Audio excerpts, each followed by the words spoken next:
ஆச்சி மசாலா. எந்த சமையலும் ருசி தேடும் ரகசியம் 20 ரூபாய். பிசிக்கல் ரிஃபைனிங் செய்யப்பட்ட SKM Poorna rice brand oil.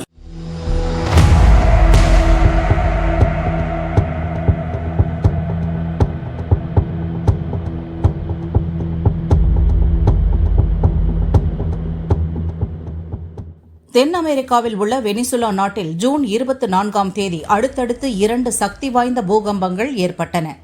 7.2 மற்றும் 7.5 ரிக்டர் அளவிலான நிலநடுக்கத்தால் மொத்த நாடும் நிலை குலைந்தது. நிலநடுக்கத்தில் சிக்கி இதுவரை 2295 பேர் இறந்துள்ளனர். 11,000க்கும் மேற்பட்டோர் காயமடைந்துள்ளனர். மாயமான 50,000க்கும் மேற்பட்டோர் குறித்து எந்த தகவலும் கிடைக்கவில்லை. இதனால் பலி எண்ணிக்கை கணிசமாக உயரும் என அஞ்சப்படுகிறது. கடந்த சில நாட்களாக திரும்பும் திசையெல்லாம் கேட்கும் மரண ஓலத்தின் நடுவே இன்று ஒரு நெகிழ்ச்சி சம்பவம் நடந்துள்ளது. நிலநடுக்கம் நடந்து பல நாட்கள் ஆனதால் இடிபாடுகளுக்குள் யாரும் உயிருடன் இருக்க வாய்ப்பில்லை என மீட்புக் குழுவினர் நினைத்தனர். இருப்பினும் கோஸ்டாரிக்கா செஞ்சிலுவை சங்கத்தினர் அதிநவீன சென்சார் கருவி மூலம் சோதனை நடத்தினர். இடிபாடுகளுக்கு அடியில் ஒருவர் உயிருடன் இருப்பதற்கான அறிகுறிகள் தென்பட்டன.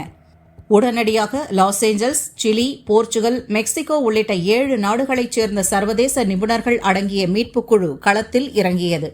3 நாட்களாக இடைவிடாது சுரங்கம் தோன்றும் பணி நடந்தது. கனமழை மற்றும் நில அதிர்வுகள் ஏற்பட்டதால் மீட்பு பணிகள் தாமதமானது.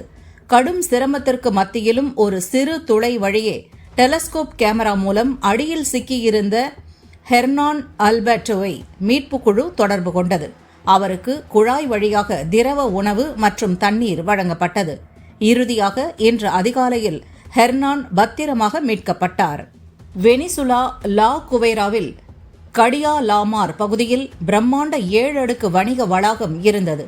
அதில் நைட் செக்யூரிட்டியாக 43 வயதான ஹெர்னான் ஆல்பர்டோ கில் வேலை பார்த்து கொண்டிருந்தார். அப்போது நள்ளிரவில் ஏற்பட்ட நிலநடுக்கத்தால் மொத்த கட்டடமும் தரைமட்டமானது. ஆனால் அதிர்ஷ்டவசமாக ஹெர்னான் இருந்த சிறிய இரும்பு செக்யூரிட்டி கேபிள் உடையவில்லை. இடிபாடுகளின் இடையில் இருந்த நிலையில் சிறு காற்று புகும் பகுதி உருவானது. சரியான நேரத்தில் மீட்புக் குழுவினர் தொடர்பு கொண்டு திரவ உணவுகள் வழங்கியதால் ஹெர்னான் உயிர் பிழைத்தார். ஹெர்னானை மீட்டதும் சர்வதேச மீட்பு படையினர் தங்கள் நாட்டு கொடிகளுடன் ஒருவரை ஒருவர் கட்டி அணைத்து ஆரவார கோஷம் எழுப்பி மகிழ்ந்தனர். ஆக்சிஜன் முகமூடி அணிவிக்கப்பட்ட நிலையில் ஹெர்னான் உடனடியாக ஆம்புலன்ஸிற்கு எடுத்துச் செல்லப்பட்டார். கணவனை கண்டதும் அவரது மனைவி குஸ்பிமார் கோன்சலஸ் ஆனந்த கண்ணீர் வடித்தார். மீட்பு படையினருக்கு கண்ணீர் மல்க நன்றி கூறினார்.